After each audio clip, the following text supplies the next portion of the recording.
Imagine living in a world where a whispered rumor could end your life, where neighbors eyed each other with suspicion, and fear spread faster than reason.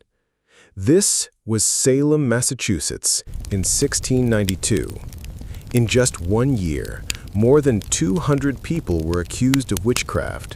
30 were found guilty, and 19 were executed by hanging. All because a community believed the devil had come to town.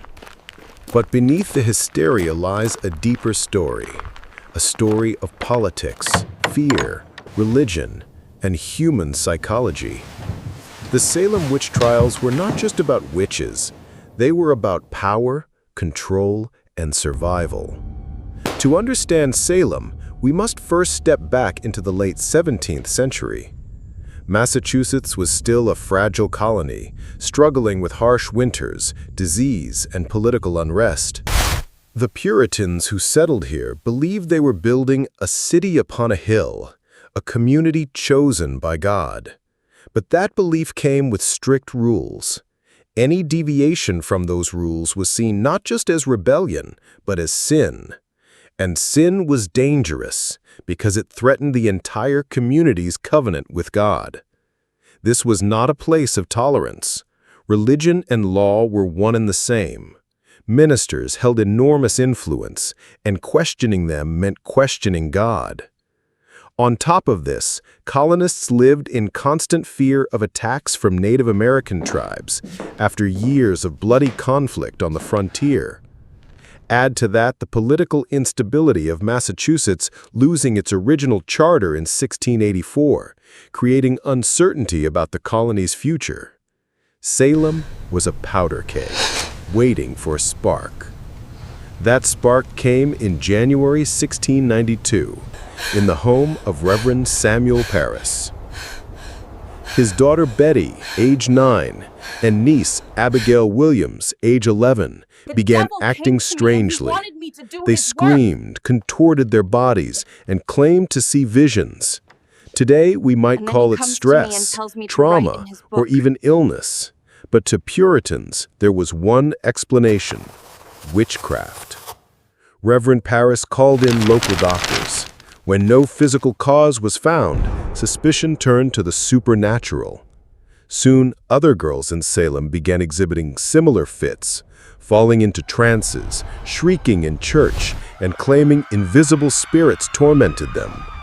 Whether it was mass hysteria, psychological contagion, or a desperate cry for attention, the behavior spread like wildfire.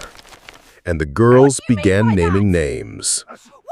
The first 3 accused were easy targets: Tituba, Reverend Parris's enslaved woman from the Caribbean; Sarah Good, a destitute beggar; and Sarah Osborne, an elderly woman who rarely attended church. All 3 fit the profile of outsiders, people already on the margins of society. In court, the girls screamed and convulsed as if the accused were attacking them through invisible means. This dramatic theater convinced many.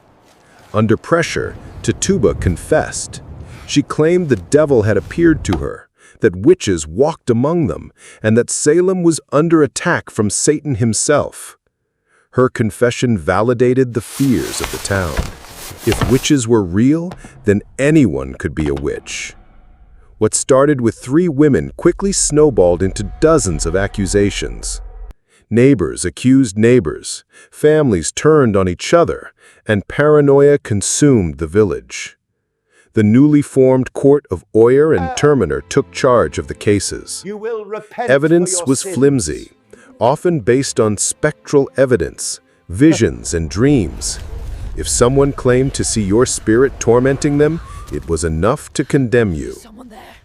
Imagine being in court while teenage girls screamed that your ghost was choking them and the jury nodding in agreement. That was Salem. The trials were swift and merciless. One by one, the accused were sentenced to hang. In July, Bridget Bishop became the first to die. She was hanged on Gallows Hill. Over the next months, more followed: Sarah Good, Martha Carrier, John Proctor, and many others. One man, Giles Corey, refused to plead guilty or innocent. For this, he was pressed to death with heavy stones, his last words allegedly, "More weight." By September, 19 people had been executed, and 5 others had died in jail. But why did Salem explode like this? The answer lies in a mix of psychology, politics, and fear. The Puritans genuinely believed the devil could walk among them, working through ordinary people. But there were also personal rivalries. Land disputes, inheritance battles, and old grudges were often behind accusations. A feud between the powerful Putnam family and their rivals fueled many of the charges. In some cases, accusing someone of witchcraft was a way to eliminate an enemy or seize their property. Historians also note that Salem village was deeply divided, with factions split over Reverend Parris himself. Supporting or opposing him often determined who got accused. Then there's the psychology of fear. Once the idea of witches spread, it became a self-fulfilling prophecy. People saw what they expected to see. In short, Salem was a perfect storm of belief, fear, and human weakness. By late 1692, doubts began to grow. Prominent citizens, including the governor's own wife, were accused of witchcraft. Suddenly, the hysteria hit too close to the elite. Clergymen like Increase Mather spoke out, warning that it would be better that 10 witches escape than one innocent person be condemned. Governor William Phips finally dissolved the court of Oyer and Terminer, halting the executions.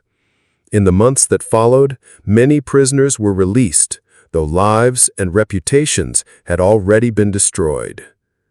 The trials officially ended in May 1693, leaving Salem to reckon with what it had done.